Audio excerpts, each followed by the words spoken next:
If you're the type of person who loves to dig down to the very core when trying to understand a complex issue, then you know certain topics, once lodged in your mind, can drive you to the brink in a short time. The questions discussed here demand intense focus and profound reflection. Therefore, if you've stumbled upon this by chance and aren't prepared for a heavy cognitive load, do yourself a favor. Close this video and go watch something lighter. Curiosity isn't unique to humans. Many other animals possess it too. However, only humans can pose fundamental questions. There exist only two a priori questions that stand above all others. These two questions are more crucial than anything else. If you've ever asked yourself these questions, you think more clearly than most people on this green orb of life. Let me clarify up front. These questions are equivalent, inextricably linked, and either one could be first or second. You'll understand why shortly. So, here are these questions. First, who am I? Contemplating this can be captivating because your entire personality is confined to a tiny space comparable in size to a decorative watermelon. Consider this, your whole self resides within this small piece of matter. Looking at the surface, you find your memories, experiences, needs. Ultimately, you are the voice inside your skull that you ignore until you consciously notice it. But what if we dig deeper?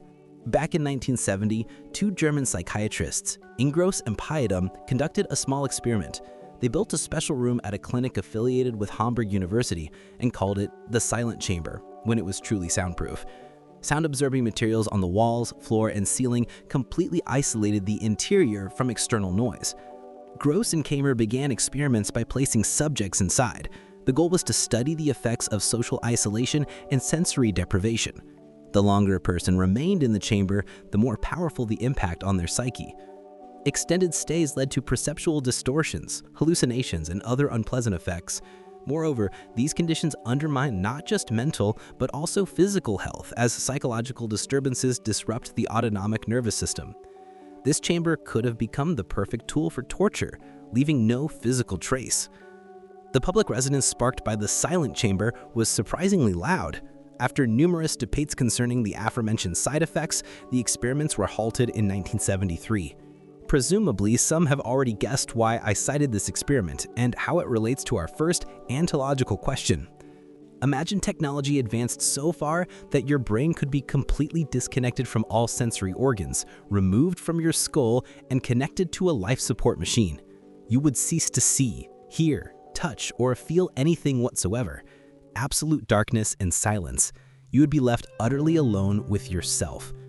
At your disposal would only be mental images, memories, and internal dialogue. What would happen to your consciousness next? Under such profound sensory deprivation, cognitive processes would very quickly begin to break down. Thoughts would become chaotic, you couldn't concentrate or sequentially reason through even simple things. Visual images from your memory would soon escape your ego's control and manifest as hallucinations.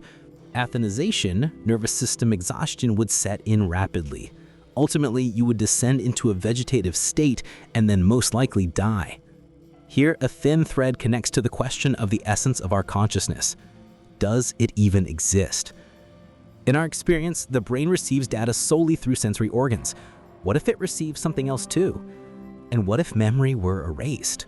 Not partially amnesia, but the complete eradication of all memories, including knowledge of your native language. If in the first scenario you retain an inner voice and images, what would remain after such formatting? Would you still be inside that box? This leads us to the second a priori question. What is happening around me? The picture of reality is far broader, more complex, and more profound than it might initially appear. Why is the universe exactly as we observe it? Why do the laws of physics operate according to these principles? Why is everything precisely this way and not another? And yes, I wasn't being disingenuous when I said this question is inseparable from the previous one. You see, as we've established, the entity in the box receives information indirectly through sensory organs. They don't perceive objects directly. You construct the assumption that objects exist at a distance when in reality they exist solely within your head. Look around you. The street, the lamppost, the pharmacy, everything you've ever seen, heard, or touched is merely a picture constructed by your brain, never having left its confines. An entire universe inside your skull. In the near future, with technological advancements, nothing would prevent connecting your brain to a computer and downloading any external scenario into it. And perhaps the thought has already flashed through your mind. What if I'm the main character in some game? The world isn't real and everything revolves around me. And damn it, maybe it is. Maybe this video was just a way to reach you. Solipsism is a philosophical doctrine that denies objective reality. Solipsists recognize only their own consciousness as existing, considering everything else merely cardboard props generated by their own imagination. The concept of solipsism has always faced fierce attacks and criticism. Arthur Schopenhauer, for instance, claims solipsism could only succeed in a madhouse. Perhaps that's true.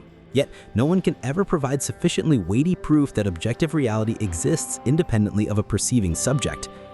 Could the universe exist without you as an observer? A foolish question, yes, but not for theoretical physicists. For them, it's a genuinely fascinating topic.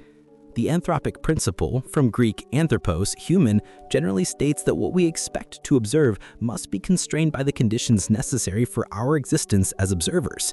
That is, we see the universe precisely as it is because only in such a universe could we have emerged. Understand this: the fundamental physical constants, the speed of light in a vacuum, the gravitational constant, Planck's constant, the mass and charge of the electron and proton are so finely and precisely tuned to each other that changing them by even a single order of magnitude or eliminating one of the internal quantum numbers would make galaxies, stars, atoms, and consequently life impossible. So, does all this exist for us, or do we simply live in one of the countless universes where life is possible? Where is the cause and where is the effect? We may only be on the verge of discovering the answers to these questions. Distinctions are made between the strong and weak anthropic principles. A variant of the strong principle is the participatory anthropic principle. A universe without a rational observer doesn't attain the status of reality.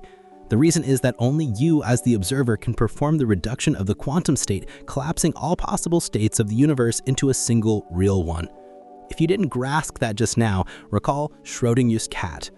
While the box is closed, the system exists in both states simultaneously, superposition, and as astonishing as it sounds, the cat is both alive and dead until you look inside. The universe and everything in it exists in a multitude of states, and until an observer appears within the system, the collapse of the wave function won't occur, leaving everything suspended in that state forever. This is a very crude analogy, but extrapolate it to the entire universe and you'll grasp the essence. Cogito ergo mundus talis est. I think, therefore, the world is as it is.